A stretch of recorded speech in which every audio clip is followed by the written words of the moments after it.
আসসালামু আলাইকুম। আমি রাহিদ রনি। আমি একজন মুক্ত স্বাধীন সাংবাদিক, কন্টেন্ট ক্রিয়েটর এবং সমসাময়িক বিষয় নিয়ে সমালোচনা করে থাকি। বিশ্বকাপ চলাকালীন সময়ে বাংলাদেশ ক্রিকেট দলের পারফরমেন্স এবং ক্যাপ্টেন নাজমুল হোসেন শান্তর পারফরমেন্স নিয়ে আমি কয়েকটি ভিডিও বানাই। সেই ভিডিওতে আমার শব্দপ্রয়োগ, আবেগ, প্রত্যাশা পূরণ না হওয়া, সংক্ষুব্ধ হওয়া, ক্ষোভ, রাগ, অভিমানের বহিঃপ্রকাশ ঘটে। পরবর্তীতে আমি সেই ভিডিওগুলো রিমুভ করে দিয়েছি এবং বাংলাদেশের ক্রিকেট সমর্থক, ক্রিকেট ভালোবাসে এমন প্রত্যেকের কাছে আমি ক্ষমা চেয়েছি। টাটকা খবর এবং রাহিদ রনিতে সেটা আমি প্রকাশও করে দিয়েছি। দেশটা আমাদের, দেশটা সবার, আর বাংলাদেশ ক্রিকেট দল দেশটাকে রিপ্রেজেন্ট করে। এই দেশকে আমরা প্রচণ্ড ভালোবাসি। ক্রিকেটের মাধ্যমে দেশকে ভালোবাসার একটা অপূর্ব সুযোগ তৈরি হয়। বাংলাদেশ ক্রিকেট দল পৃথিবীর যে কোনো প্রান্তিক ক্রিকেট খেলুক, সেই খেলাটাকে আমাদের পুরো বাংলাদেশে ছড়িয়ে পড়ে।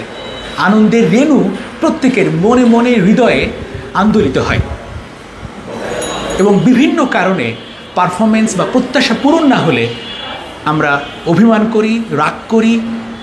তারই বহিঃপ্রকাশ ঘটে ভিডিওতে, স্ট্যাটাসে, কথাবার্তায়।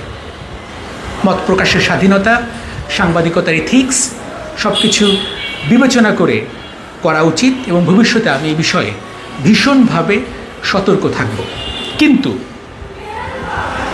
শান্তর সঙ্গে বা বাংলাদেশের কোনো ক্রিকেটারের সঙ্গে বা ক্রিকেট বোর্ডের প্রেসিডেন্ট কিংবা কোনো পরিচালকের সঙ্গে আমার কি কোনো ব্যক্তিগত আক্রোশ রয়েছে, ব্যক্তিগত লেনাদেনা রয়েছে, ব্যক্তিগত শত্রুতা রয়েছে? না, একদম নয়। বাংলাদেশ ক্রিকেট কিংবা ক্রীড়াঙ্গনে কারোর সঙ্গে আমার কোনো আক্রোশ নেই, কোনো বিরোধ নেই, টাকা পয়সা নিয়ে কোনো ঝামেলা নেই। কেউ বলতে পারবে না একটা টাকা করাপশনে রাহিদ রনি জড়িত। আমি জোর গলায় বলছি, একটা মানুষ, একটা ক্রিকেট সংগঠক, ক্রিকেটার, বোর্ড পরিচালক বলতে পারবে না রাহিদ রনি 1 টাকা করাপশনের সঙ্গে জড়িত।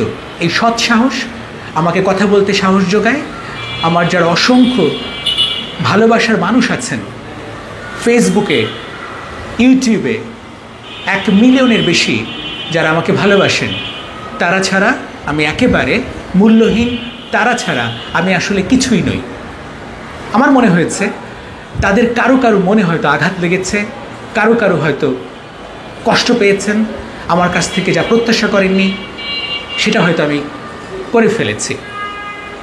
এই জন্য আমি দুঃখ প্রকাশ করছি, ক্ষমা প্রার্থনা করছি।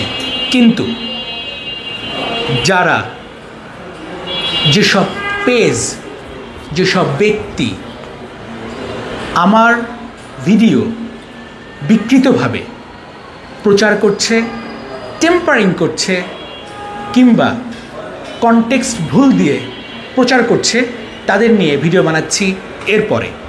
ধন্যবাদ।